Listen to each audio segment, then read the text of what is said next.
Also listening to Cleared to Play. We're going to take you inside the tent, get you updated on the latest injuries in the Bay. Proud to partner with UCSF Health on this segment and bring in our guy and YouTuber, Associate Professor of Orthopedic Surgery, Dr. Nirav Pandya. Hello, Doc, and welcome to the afternoons.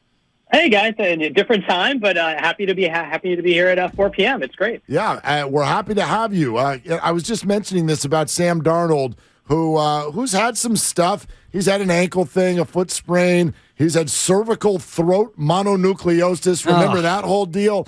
But Yeah. Can you predict injuries based on injury history with a guy like this? There are a lot of random, kind of unassociated injuries, so I think it's kind of hard to know what the next injury may be. But when you start getting multiple issues in multiple parts of the body, I think in general you can say that he's, I wouldn't say injury prone, but has a tendency to collect injuries. So I think that's kind of been his NFL career. So I think that absolutely he is at a higher risk for injury. He just hasn't had a good, healthy season since the end of the league. And it's a shame, too, when you think about what the 49ers have gone through with the starting quarterbacks. Trey Lance, would you expect that coming off of his surgery and then his second surgery, that by the time they get into OTAs, he should be at or near 100%?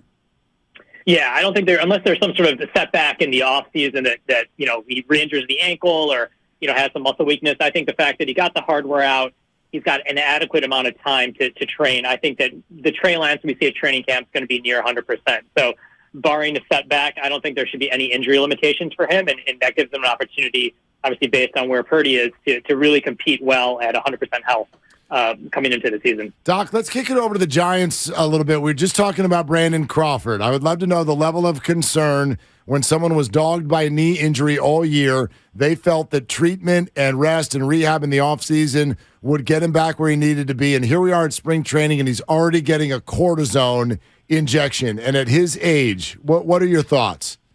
Yeah, that is definitely concerning. I think, number one, the age. Anytime you have a player who's older and starting to be at risk for some of those degenerative changes, arthritis, early arthritis at that age, you get worried that you're needing a cortisone injection this early. And as Dan mentioned earlier, these don't last, for long periods of time. It's not like you get one injection and then suddenly you're good for the rest of the season. So it is a point of concern. And I think there was a report in one of the papers where he was talking about how his kneecaps are kind of slanted outwards, like there may be some structural issues that are underlying that cause him to have these knee issues. So absolutely you get concerned about this because a player at age 36, your resiliency to bounce back is less, as well as the fact that you're needing this early in the season is a point of concern. So hopefully this will get down the inflammation so he can really rehab in this time off to get the strength back. But absolutely something to watch, particularly at that age. We know that core injuries can be nagging in pro sports, and now Mitch Haniger has got a grade 1 oblique strain. How will that affect his ability to be ready for opening day? Yeah, I think it definitely is a point of concern. If you look at kind of his kind of bizarre injury history, it kind of started with that ball that he got thrown and hit his groin. He had this testicular injury, then had core surgery, then had a herniated disc, and missed all this time, and now he's got an oblique injury. So the fact that he's had this constellation of injuries kind of around his core groin area are obviously concerning. And if you look at an isolated oblique injury, most major league players take 20 to 30 days sometimes to get better, and then you throw in everything else that he's had. Definitely something to be concerned about. So obviously I want to watch and see how he does. It's a common injury we see, but we don't see players have as extensive injury history having that. So once again, another point of concern moving into the regular season. Doc Pandya with us on Willard and Dibs 95.7 The Game. Okay, Doc, let's get to the Dubs. Does Jonathan Kuminga play basketball tomorrow night? I think he will. I think he's doing some work. It sounds like a regular garden variety ankle sprain.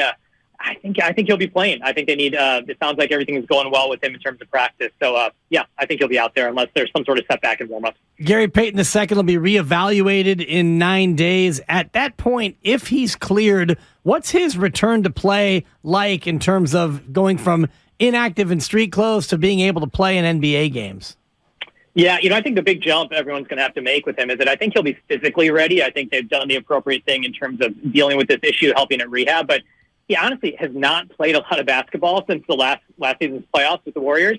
And that's the big concern is how ready is he to contribute 20, 25 minutes a game and be impactful in the playoffs. So I don't think there will be necessarily a physical limitation from his core injury, but will he be able to jump right into playoff intensity basketball? So hopefully he can come back, get some regular season games under his belt. And if the Warriors do advance into further rounds, then he'll be up to speed in terms of conditioning. But that's my bigger concern. It's almost been a year out for him from the game, and that's going to be the more limiting factor than I feel than his core injury will be. Hey, Doc, this isn't specific to any player, but we were having the conversation earlier about cortisone shots in general. Short-term gain, long-term loss. What's your opinion? I think short-term gain for a lot of people. I think for younger athletes, if you have an acute injury, it's great to kind of get you over the hump, deal with like an injury that, inflammation would be having after, an acute injury or a surgery.